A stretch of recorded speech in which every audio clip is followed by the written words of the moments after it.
Hello everyone, it's so good to be here yet again. I just came back from the cinema after seeing two films back to back today. For those who don't know, in Montreal, Cinema de Pack has been closed for roughly 3 weeks now because it has been under renovation. And today was officially its first reopening, though it's a bit of a soft reboot in a way because it's still clearly very much under construction. In any case, as work in progress as that setup may be, there are two films that I was very much looking forward to seeing and I just had to check them out day one. So first up on the menu was Evil Does Not Exist. This is the latest film from esteemed Japanese filmmaker Ryusuke Hamaguchi, whose previous film Drive My Car got a mountain load of critical praise, even got 4 Oscar nominations for Best Picture, Directing, Adapted Screenplay, and even won for Best International Film. And I'm kind of upset with myself that even to this day, I have yet to see this film. I'm 100% convinced that this would be totally up my alley, so I don't know why it has eluded my grasp thus far. In any case, I digress. Evil Does Not Exist is a very curious film-going experience. It takes quite a while for the plot to finally start to reveal itself.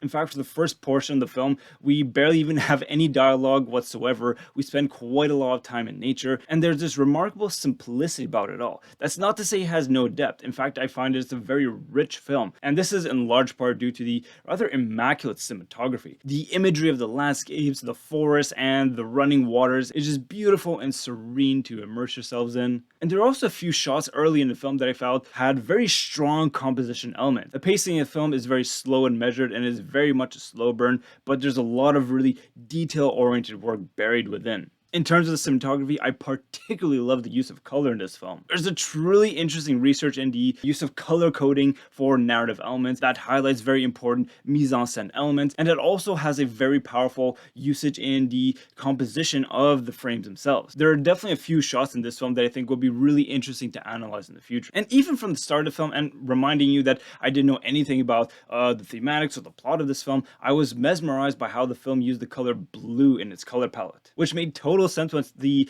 thematics of the film started to finally reveal themselves after a while. Without going into too much detail, because as always, I want to leave the discovery for you guys, but there's a heavy emphasis not only in the imagery, but in the soul of the film around the concept of water. I believe the film truly uses the idea of water and this metaphor of balance around life, nature, and our roles of being honorable and competent stewards of our environment. Much of the film is a very sparse and ambient reflection around nature. And once again, we do spend quite a lot of time in nature without any dialogue whatsoever. So we have all the time and space to reflect on these ideas. But then there are a few choice scenes that are loaded with drama that finally start to bring the plot to the foreground of the film. Most notably, this town hall meeting where these corporate spokespeople are there to propose this glamping, as they call it, which is literally stands for glamorous camping in this part of Japan. Of course, I don't want to go into too much detail because I don't want to spoil the scene for you, but the discussion that arises from the community who is genuinely concerned by the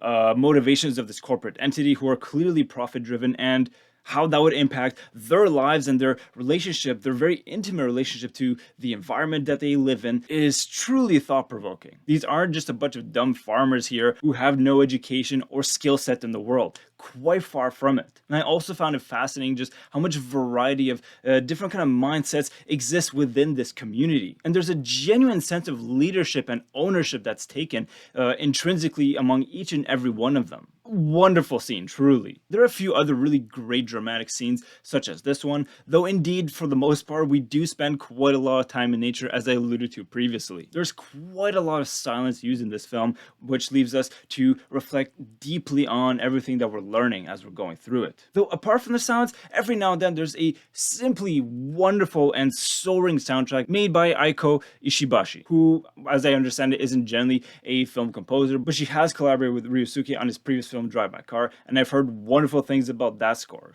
More reasons to go check out that movie. I know, I'm late to the party. In any case, the soundtrack is truly wonderful, and another facet of the soundtrack that I found really intriguing is that there's this hint of danger that's kind of embedded in it. And I don't feel like I'm spoiling any plot elements of the film here because I find that you're gonna have this knee-jerk reaction of, oh, there's something rather uncanny in this beauty that's going on here at the same time. And even stranger, this is something that I picked up on from the very beginning of the film, and it repeats itself on a regular-ish basis, is that this beautiful soundtrack gets abruptly cut off, literally just in mid-note. It's super jarring and strange, and I don't think this is accidental. I think there's a very specific purpose why it was chosen to be used quite so abruptly in the film. which I think is a bit of a hint and a bit of a key to the enigmatic ending of the film. And boy, is the word enigmatic appropriate for the ending of this film. Literally, the second credits were rolling, everyone was looking at each other like, what just happened? I do not comprehend.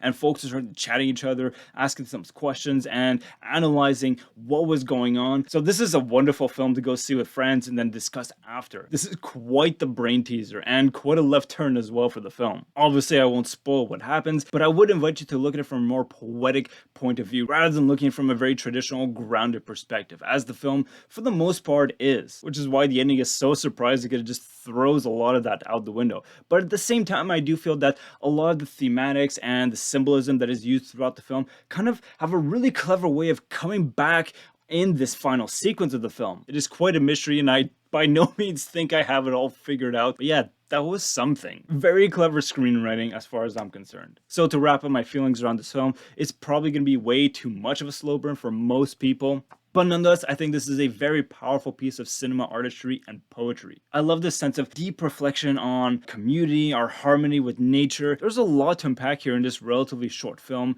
and frankly, I'm kind of mesmerized by it. So I think this is at least an 8 out of 10. I highly recommend it. And as well, go check it out with someone so you can actually discuss the ending with, because I do feel you will have a burning sensation to discuss what the hell just happened. This truly is a moment that's going to stand out in the year of 2024 for cinema, for sure. So as always, with all that being said, wishing you and your loved ones nothing but the best. Take care and talk to you soon.